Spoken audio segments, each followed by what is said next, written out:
भारतीय महाकाश गवेषणा संगठन इसरोर आउ एक सफल परीक्षण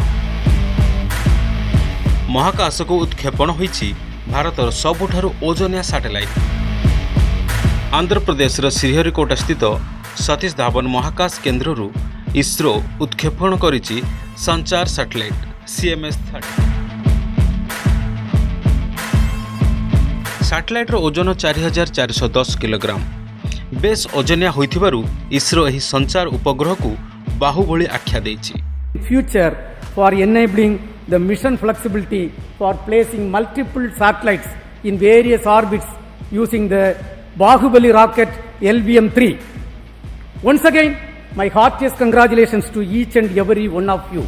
भारतरू भूसमकालीन स्थानांतरण कक्ष GTO उत्क्षेपण हेबारे एहा होछि सबुठारु ओजनिया उपग्रह। इसरोर ए सैटेलाइट को LVM-3 M5 रॉकेट जोगे महाकाश को छाड़ी संचार उपग्रह देशीय ज्ञान कौशल निर्मित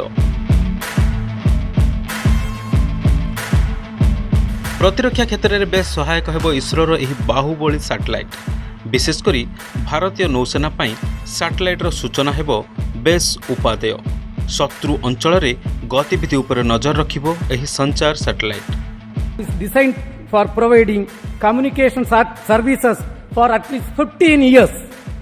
The satellite incorporates a host of new technologies and yet another shining example of Atmanirbhar Bharat. ଏହି सैटेलाइट भारतीय नौसेनार जहाज विमान और बुड़ा जहाज सह जोड़ी हेबो। भारतीय नौसेना ଏହି अत्याधुनिक संचार सैटेलाइट द्वारा जलपथरे शत्रुर गतिविधि उपर शीघ्र सठिक और सुरक्षित सूचना पाई परिबो। पाकिस्तान और चीन पटु भारत प्रति सामुद्रिक सुरक्षा आह्वान सृष्टि होइथिबारु संचार सैटेलाइट उत्क्षेपण इसरो पे एक गुरुत्वपूर्ण सफलता निश्चय। ଏହି सैटेलाइट द्वारा सामुद्रिक अंचल रे शत्रु पक्षर गतिविधि उपर नजर रखिबा आहुरी सहज हेबो। आत्मनिर्भर भारत योजनार सफलता बहन करुछि एही satellite. Report BS news today.